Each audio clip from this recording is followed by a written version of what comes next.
This video will talk about how to set up and use the reporting capabilities for TdBench. TdBench runs under Java and allows you to run tests on multiple DBMSs. We'll do a quick review of the capabilities of reporting within the client, and then we'll show you how to set up reporting on the host DBMS. TdBench 8 runs under Java on Windows or Linux, and can connect to any database that supports JDBC. Embedded within TdBench is a database used to track the results of tests. This is to allow analysis of tests if the host database does not have a query logging or resource usage set of tables available. So a sample script will have the define statement giving the test name and a description of the test. It will define a queue and specify where the queries are to come from, in this case files in a particular directory. It will set up a worker or one or more workers to process the queries. In this case there are 5 workers assigned to the connection MyDB. And you can have queues that will execute OS commands. In this case, the load queue will run a script for doing data loading. It'll put a stop so it'll only execute it once, and it only has one OS worker. The test itself will run for 30 minutes, although the load queue will stop after it executes the load script once. Test data that's maintained at the end of the test is one row for each test with an assigned run ID. All the script lines are put into the test tracking log table, and there's one line per query or OS command executed, and those also are indexed by run ID. And then there's a set of standard reporting views, and so for these views you can use the normal kind of select statement to pull information within the TdBench client and do analysis of what happened in a particular test. The columns in the test tracking table provide information that came from the define statement, as well as captured information from the test execution. The start and stop time, how many queries were run, how many errors, and the like. And you can use the notes command within TdBench to put in observations. The test results has one row per query, and it is also indexed by run ID. It has the information about the query and the queue and the worker. The query name can come from either the file name that contained the query, or you can put a comment into the query that has the comments format that allows you to pass a query name. Has start and stop timestamp and how many milliseconds it took. And this is there for every query or OS command that executes. So the client reporting is good on saying what happened during the test. The host DBMS reporting is really helpful for figuring out why it happened, because it knows about all the queries that executed as part of the test, plus other workload that may have been interfering with the test, as well as what the overall system workload was, and information about the condition of the platform. In order to do that, we create a database to hold the metadata for each test. That database also has a test tracking table. However, that's within the context of the host DBMS and is different from the test tracking table, which is in the client TdBench application. There's a test start and a test stop macro, and that's for the Teradata implementation. On other database platforms, that might be a stored procedure or some other way of executing code. It can even be a simple insert statement or an update statement. And then there are reporting views. So in the other video we talked about the profile for TdBench. There's a TdBench.tdb is executed every time TdBench starts, and you can put a before run statement in there to define what happens before each run occurs. In this case, we're going to execute the test start macro and pass the name of the test and its description, as well as the assigned client run ID, to update the test tracking table on the host database. The after run statement will execute the test stop macro or stored procedure and pass it the information about the completion, about how many completed and how many errors were seen by the client. These statements can be put anywhere during your session for TdBench. However, they are additive.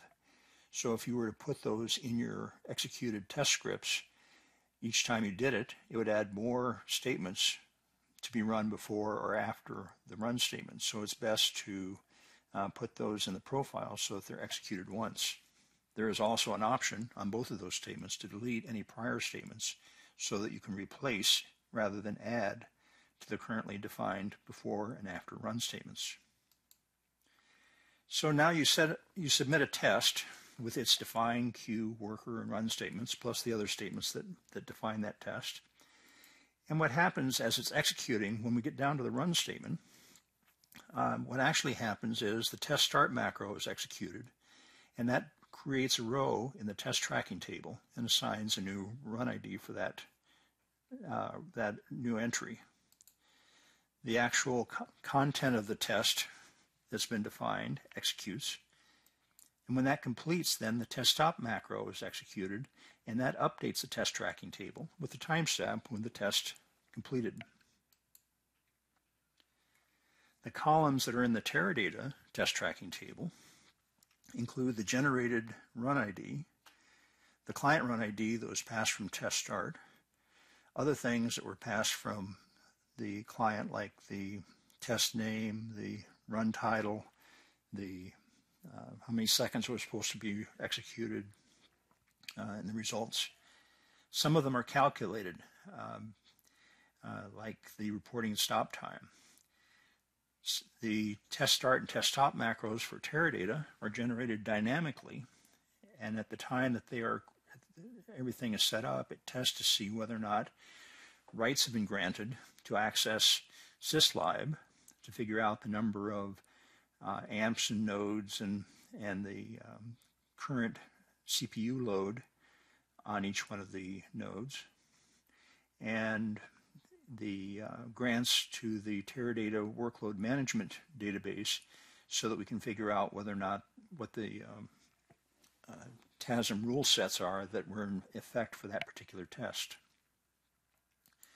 The way the test tracking table is used then is to join that to a base DBC table. So in this case, we're going to pick up columns from the test tracking table and then join them with all of the columns that are in the underlying DBC table and create a view that is within the benchmark database. It's named the same as the DBC database, but enhanced with the selection columns that allow you to choose and compare one run ID versus another.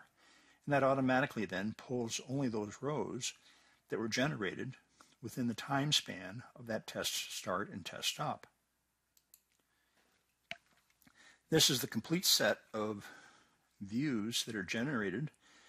There are the base query logging views and the base resource usage views. And some of these are only enabled based on commands executed within DBC or within the CTL command for setting up the system. There's also a set of reporting or semantic views that are created that will draw data from these views and add value-added calculations, as well as eliminating some of the columns that are not often used. Some of these tables over on the left have got hundreds of columns, and on the right, something in the range of 5 to 30 columns. One of the applications that's commonly run within Teradata is PDCR, which takes data out of DBC and puts it into a history, providing partitioning of the data to allow it to be more rapidly accessed for analysis and to reduce the amount of storage space used in DBC for all of the query logging and resource usage. About 1 to 3 times per day, this data is extracted and pulled out of DBC and stored in the history. In order to allow you to report on tests between those that just finished and those that ran yesterday or last week, we also generate views that union those historical tables with the active tables. And that is one of the options we'll show you in the setup on how to do that. One of the situations of having history is that you've just done an update of Teradata to a new release. And between releases, the columns that are in the tables may change. So in all cases, the union views are built dynamically based on the columns that are in both the current and the historical tables, whether those history tables are the PDCR tables gathered 1 to 3 times per day, or in those columns that are in the prior release of Teradata. We'll go now to show you how to actually do the setup of the host DBMS reporting. To set up the linkage between TdBench and the client and the host DBMS, we will want to run TdBench setup again.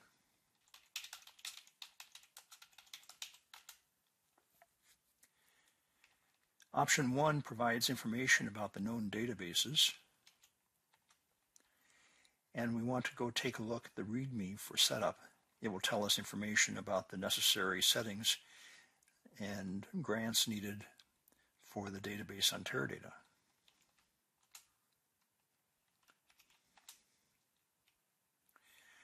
We had looked at the top part of this on the first video.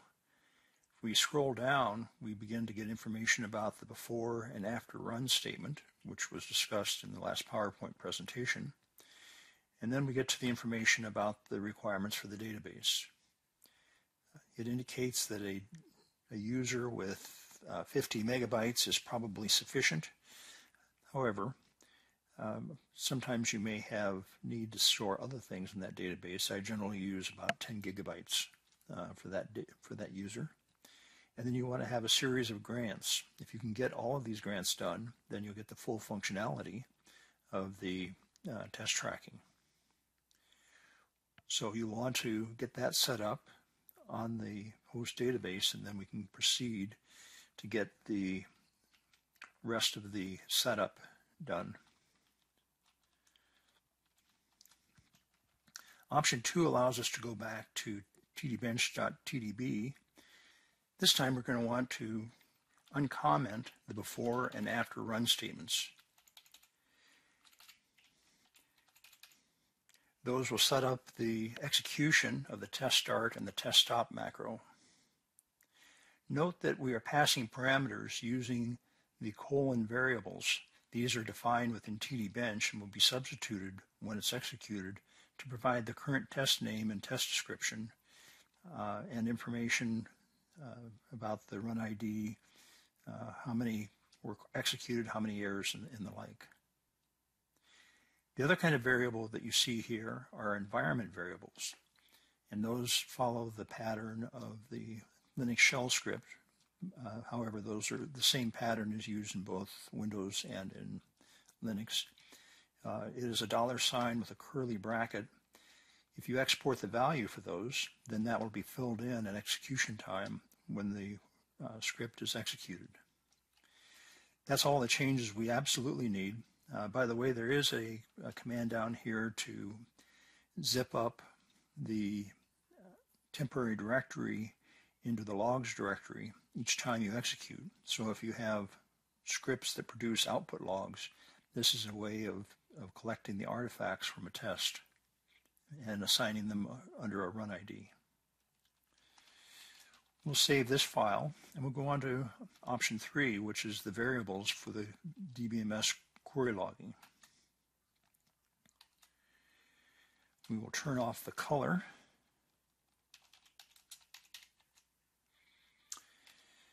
So the comments here describe what's to be set up, and in fact the defaults here are the same as the ones we need. The server that we're accessing was set on the DB statement, and that's Acme. The database that I've created on Teradata, it's actually a user, is Acme_benchmark. And the prefix is used in views to separate the workload that it results from the benchmark versus noise or competing workload from other sources. So if you create the workers with the same prefix of Acme, then all of that will be considered as part of the benchmark workload. Lower, you'll find all the names for the PDCR table names, and those will only be used to create union views if you fill in the database name for the PDCR. If that's left blank, then all of the views for doing reporting will only reference the contents of DBC. If you are doing reporting versus a different release of Teradata, where you've backed up the query logging and res usage tables to another database, you would put that database name in there as the PDCR name, and then you would use the appropriate name for each of the tables that you want to do historical reporting against. When we're all done with that, we just save that, and now we can do a validation to see that everything has been set up correctly. And that's option 4. So it will go through, it will check the writes, and when it's all done, it'll give us a 0 completion code, and we can continue on to actually do the setup. Option 5 will actually set up the scripts. This will first test the current test tracking table and make changes to it if new columns have been added. We never destroy the current contents. And we then begin generating dynamically the views and the test start and test stop macros that are going to be used in executing the linkage between TdBench and the client and TdBench and the host. There's also a number of utility macros that are being installed, and you can use those to help as you're executing the benchmark. If we haven't had any errors, which would show up with an error message and it would be in red, then we just press the enter key to go on, and now we can continue on to TdBench using option G. You'll notice this time when we start up, it not only has defined the alias for Acme, but it's also set up the before and after run statements to execute the test start and test stop macros. What we'll do now is execute the sample test that we created on one of the earlier videos.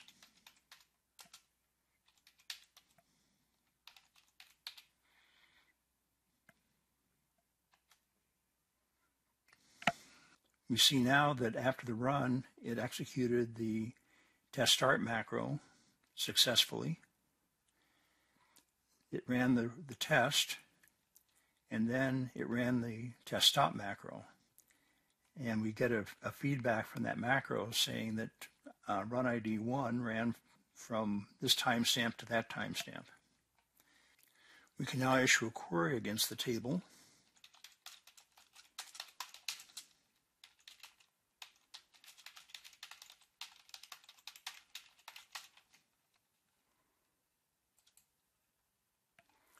And we see that we've got run ID 1, the client run ID was 4.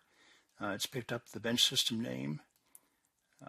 It's got the run title, and it's got the details, the reporting start and stop time. Let's try a little bit more complex test. We'll type in a command to list out the contents of the scripts that I've put into the video queries directory. The first one in query 01 there is just a simple count from DBC databases. The second script, query 02, has got a comment following select. This comment can be anywhere in the first 500 bytes with a TDB equal, and then anything that's after it becomes part of the query name. The third one, we are using the variable name :query name, and it will fill in the query name that's known by TdBench and the client based on the file name. We'll set up the define statement.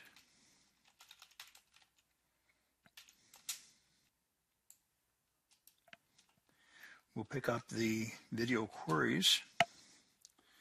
There are now 3 queries. We'll set up one worker on Acme, and we'll run the test.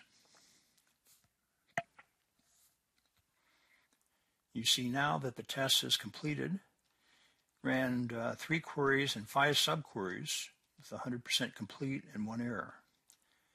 What we'll do now is take a look at the difference between the reporting in TdBench, the client, against H2 and against the views on the DBMS.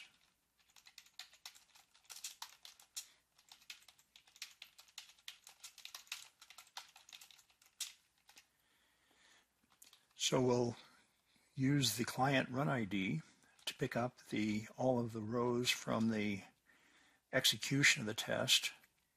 It looks like there was a syntax error on query 3. We're going to copy that, and we'll paste it into Excel.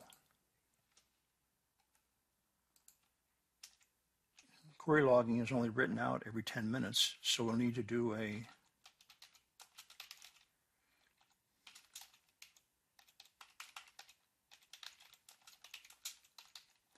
we'll need to flush the query logging, and then we want to execute a test going after run ID 2. We've now got a set of rows, and we'll just copy all of those. Let's put those into Excel. We can compare what happened on the recording to the host DBMS. Query 1 did not have a string in the query, and so the host DBMS doesn't know what the query name is. For query 2, we included the TDB string in the query name and used the dot suffix to indicate which step it was. And that provided us with information that enables us to look precisely at which query ran the longest within that particular script. Query 3 is the one that we put the query name in. And if we take a look at that, we'll see the query. Now this is the one that also generated error text. Expected something between the select and the from statement. If we look at what was there, it was select the comment. We forgot the count asterisk in that query, and that was the cause of the error. But you can see that the query name was substituted. The others were ones that were in the string, and query 1 had nothing in it, and so there's no way to do an analysis. I strongly recommend using the comment in all the queries that you use in a benchmark, because it is important to be able to go back and find which query is running longest, or as you're making changes to tune your benchmark, to be able to narrow down the ones that are causing you the most problems, or when you make changes to know which ones got better and maybe which ones got worse. That concludes this part of the demo. For more information, go to downloads.teradata.com. There you'll find JDBC drivers and a link to the TdBench for any database page. On that page, you'll find the current release of the TdBench software, the current TdBench user guide, a trifold command reference with all of the commands, instruction videos, and how to get answers to questions, to contribute content, or to report bugs. Thank you.